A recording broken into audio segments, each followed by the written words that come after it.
Hi everyone, welcome back to the channel. Today, I'm here again with a super simple but really useful tutorial.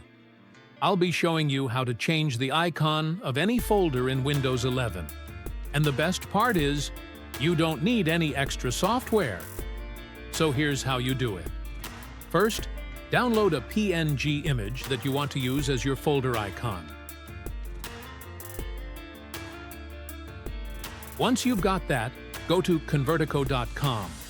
It's a free online tool that converts PNG images into icon files. Just upload your image there, and it'll instantly give you a .ico file of the same image.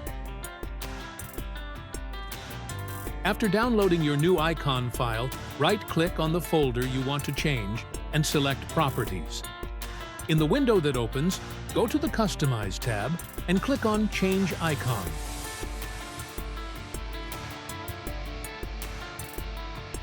Now you'll see a list of icons.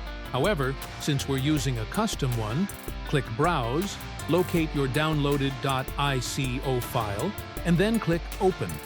Finally, click Apply, then OK, and that's it. Your folder now has a brand new custom icon. It's a quick and easy way to personalize your Windows setup and make your folders stand out. If you learned something new from this video and enjoyed it, please consider hitting that subscribe button.